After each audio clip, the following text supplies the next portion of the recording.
اسلام کی تاریخ کا ایک ایسا دور بیتا، ایک ایسا ایرا بیتا جس میں مسلمان ہر چیز میں ڈومینیٹ کرتے رہے۔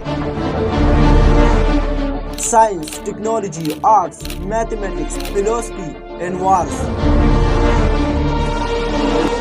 مطلب ایسی کوئی چیز، ایسی کوئی ٹیکنالوجی نہیں تھی جس میں مسلمان سب سے آگے نہ تھے۔ ایسا تھا جیسے آج ہم دو سپر پاورز کو دیکھ لیں، امریکہ اینڈ چائنا۔ آج ایسی کوئی ٹیکنالوجی نہیں ہے جس میں امریکہ اور چائنا سب سے آگے نہ ہو، لیکن ان سب میں مسلمان آج سے 1200 سال پہلے چیمپئن تھے۔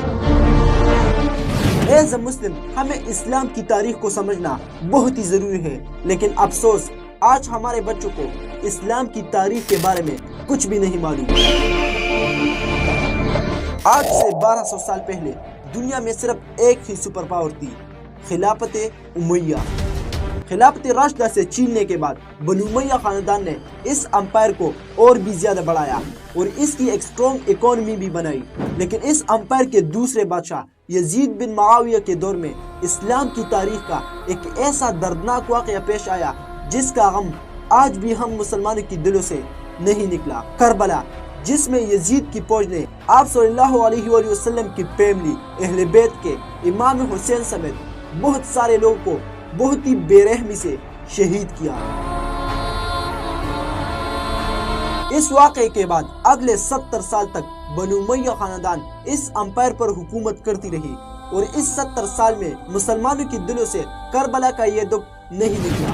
خلافت امیہ میں کچھ ایسی پالیسیاں بھی تھی جس کی وجہ سے بہت سے لوگ بنو امیہ کے سخت خلاف تھے، تو آخر اس 70 سال کے بعد ایک خاندان، عباسی خاندان نے بنو امیہ کی ان غلط پالیسیوں اور کربلا کے واقعے کا یوز کر کے بنو امیہ خاندان سے یہ خلافت چھین لی اور اس طرح دنیا میں ایک نئی خلافت، عباسی خلافت کی شروعات ہوئی۔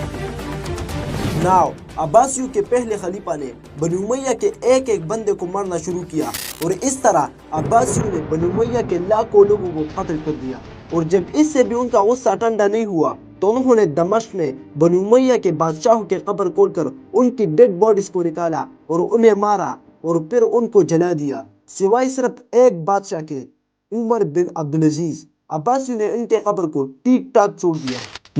آہستہ آہستہ یہ امپائر بڑھتی گئی اور ہارون رشید اس امپائر کا 5واں خلیفہ بنے۔ ہارون رشید کے دور سے ہی اسلام کے گولڈن ایج کا آغاز ہوا۔ عباسی خلافت کے دور میں بغداد دنیا کا سب سے ترقی یافتہ شہر بن گیا تھا اور اس کی سب سے بڑی پہچان ہاؤس آف وزڈم تھا، بیت الحکمہ۔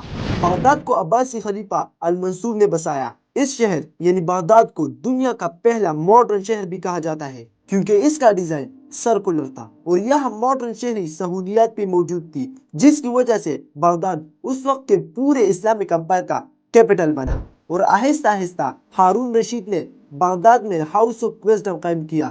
ہاؤس آف وزڈم اس وقت کے پورے اسلامک امپائر کی سب سے بڑی لائبریری تھی، جہاں پر دنیا بھر کے مشہور بکس ہوا کرتے تھے، اور یہ محض صرف ایک لائبریری نہیں تھی جہاں پر لوگ آ کر بک سٹڈی کرتے تھے، بلکہ یہ ایک اسکالرلی ہب تھا، ایک علمی مرکز تھا جہاں پر دنیا بھر کے مختلف اسکالرز آ کر Roman, Persian, Greek, Indian, even Chinese books کو عربی میں ٹرانسلیٹ کرتے تھے۔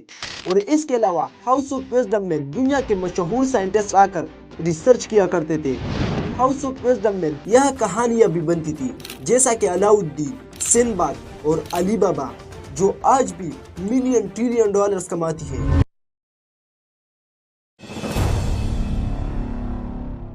اسلامک گولڈن ایج میں جو سب سے بڑے کردار تھے، جو سب سے مین کریکٹر تھے، جنہوں نے اسلام کو ترقی کی راہ پر لانے میں بہت ہی بڑا کردار ادا کیا، وہ تھے مسلم سائنٹسٹ۔ وہ کہتے ہیں نا، تعلیم کے بنا کوئی قوم ترقی ہی نہیں کر سکتا۔ اور آج بھی امریکہ اور چائنا جس چیز کی وجہ سے سب سے آگے ہے وہ ہے ایجوکیشن۔ اور اگر ہسٹری کو دیکھا جائے تو اسلام کی سب سے پہلی جنگ بدر میں جب آپ صلی اللہ علیہ وآلہ وسلم نے مکہ کو ایک بدترین شکست دی، تو اس جنگ میں مسلمانوں نے بہت سے کافروں کو گرفتار بھی کر لیا تھا، جن میں سے کچھ قیدیوں کو ان کے خاندان نے فدیہ دے کر آزاد کیا، لیکن ان قیدیوں میں بہت سے ایسے لوگ بھی تھے جو بہت غریب تھے اور فدیہ ادا نہیں کر سکتے تھے، تو آپ صلی اللہ علیہ وآلہ وسلم نے ان کے لیے ایک شرط رکھا کہ آپ میں سے ہر ایک ہمارے 10 مسلمان بچوں کو پڑھنا لکھنا سکھائیں گے، کیونکہ آپ صلی اللہ علیہ وآلہ وسلم کو پتا تھا کہ ہماری ترقی کے لیے ہمارے بچوں میں تعلیم کا ہونا بہت ہی ضروری ہے۔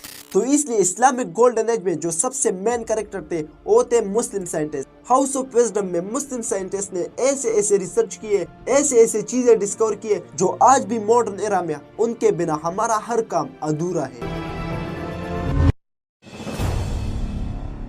الخوارزمی اسلامک گولڈن ایج میں ایک بہت ہی اہم سائنٹسٹ تھے۔ انہی الجبرا اور میتھمیٹکس کا بانی، فاؤنڈر بھی کہا جاتا ہے۔ یہ ہماری ویڈیوز جب یوٹیوب پر آپ لوگوں تک پہنچتی ہے تو یہ الگوریدم کے تھرو پہنچتی ہے۔ پتہ یہ الگوریدم کہاں سے آیا؟ انہی الخوارزمی نے لا کے دیا۔ الخوارزمی کو ماڈرن الجبرا کا بانی بھی کہا جاتا ہے۔ یہ جو آج ہم میتھس میں الجبرا پڑھتے ہیں نا، ان کا فاؤنڈر کوئی یورپین سائنٹسٹ نہیں ہے بلکہ مسلم سائنٹسٹ الخوارزمی ہے۔ There was Ibn Sina, the guy who invented modern medicine. He's also the guy who came up with the idea of singularities. He effectively postulated Big Bang. ابن سینا Islamic golden age کے سب سے famous scientist اور philosopher تھے۔ انہی شیخ الرئیس اور طب کا باپ، فادر آف میڈیسن بھی کہا جاتا ہے۔ ان کی کتاب القانون فی الطب، دی کینون آف میڈیسن، یورپ کی یونیورسٹیوں میں 600 سال تک پڑھایا جاتا رہا۔ جابر بن حیان وہ پہلے سائنٹسٹ تھے جنہوں نے کیمسٹری کو ایک ایکسپیریمنٹل سائنس میں تبدیل کیا۔ جابر بن حیان کو کیمسٹری کا فاؤنڈر بھی کہا جاتا ہے۔ جابر بن حیان نے سب سے پہلے sulphuric acid, H2SO4، nitric acid, HNO3 اور ہائیڈروکلورک ایسڈ تیار کیے۔ یہ ویڈیو میں بنا رہا ہوں موبائل کیمرے سے، مطلب کیمرے سے۔ پتہ ہی یہ کیمرہ کہاں سے آیا؟ انہی اسلامک گولڈن ایج کے ایک مسلم سائنٹسٹ ابن الہیثم نے لا کے دیا۔ انہوں نے یہ ثابت کیا کہ آنکھ میں تصویر ریٹنا پر بنتی ہے، جو ماڈرن کیمروں کے اصول کی بنیاد ہے۔ وہ پہلے سائنٹسٹ تھے جنہوں نے سائنٹیفک میتھڈ کو استعمال کیا، جو آج بھی ماڈرن سائنس کی بنیاد ہے۔